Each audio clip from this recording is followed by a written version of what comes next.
Saudari dan saudara terkasih, bila kita coba cermati dan kita bandingkan ketiga bacaan hari ini, bacaan pertama, kedua maupun bacaan Injil, ada tiga gerak yang dapat kita pelajari.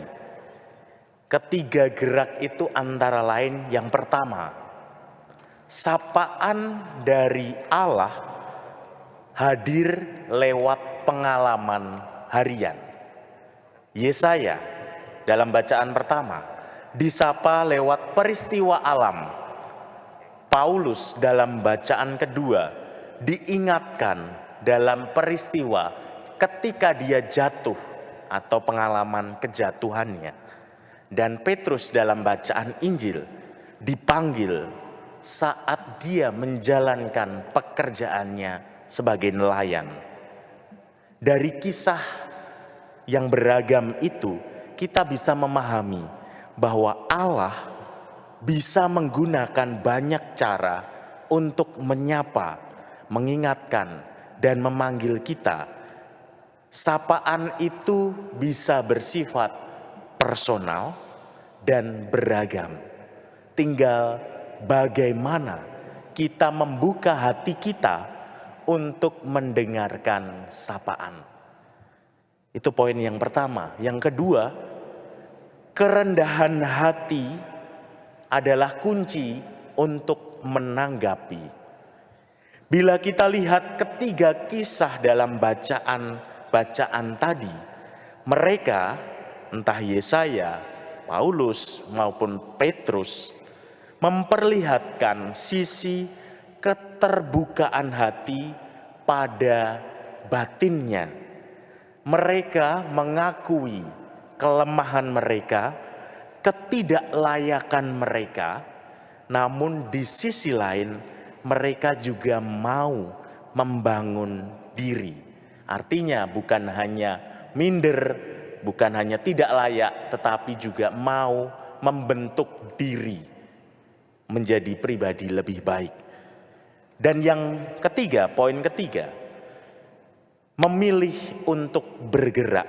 Baik Yesaya, Paulus maupun Petrus, setelah merefleksikan pengalaman, menyadari keterbatasan, membuka hatinya untuk mendengarkan, mereka bergerak dan dikuatkan.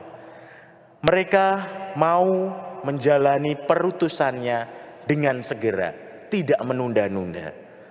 Jangan takut. Demikian yang dipesankan Yesus kepada Petrus. Ungkapan jangan takut bukan berarti bisa berbuat semaunya sendiri. Bukan itu. Tetapi ungkapan jangan takut ingin mengatakan, dalam kondisi apapun, tetaplah teguh dalam pengharapan, jangan menyerah. Pesan ini pula yang dapat kita refleksikan dalam kondisi kita yang sekarang. Secara khusus kita juga bisa berkaca dari pengalaman Petrus. Saat itu Petrus mengalami kesulitan. Dia sudah berupaya mencari ikan yang menjadi sumber penghidupannya semalam suntuk, namun tidak mendapatkan apapun. Kita bisa membayangkan dalam kondisi itu Petrus bisa down, bisa putus asa. Namun sapaan Tuhan menguatkannya. Ia bahkan menanggapinya secara positif dan segera bergerak. Saudari dan saudara terkasih, pada masa-masa ini kita mengalami banyak hal yang sulit dalam hidup. Tingkat kenaikan COVID-19 di berbagai daerah membuat beberapa pembatasan perlu dibuat demi kebaikan bersama. Tentu hal ini pasti akan mempengaruhi aspek-aspek kehidupan yang lain, dan banyak orang yang bisa saja putus asa karena situasi ini. Namun bila kita melihat pengalaman Yesaya, Petrus, Paulus yang juga mengalami kesulitan kita diingatkan bahwa sapaan Tuhan pasti terus ada. Keterbukaan hati menjadi kunci dan berkat selalu hadir. Kita juga bisa melihat contoh dari Yesus yang mau menguatkan orang yang berada dalam kesulitan seperti Petrus saat itu. Itulah panggilan kita, memberikan harapan, memberikan sapaan, dan bergerak demi kebaikan bersama.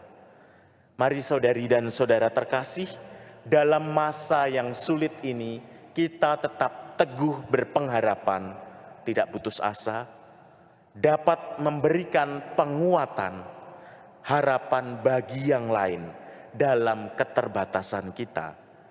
Gerakan-gerakan solidaritas yang sudah ada perlu diaktifkan. Penerapan protokol kesehatan dimanapun perlu dijalankan. Dan semoga kita semua umat Katolik bisa menjadi contoh baik bagi banyak orang demi kebaikan bersama.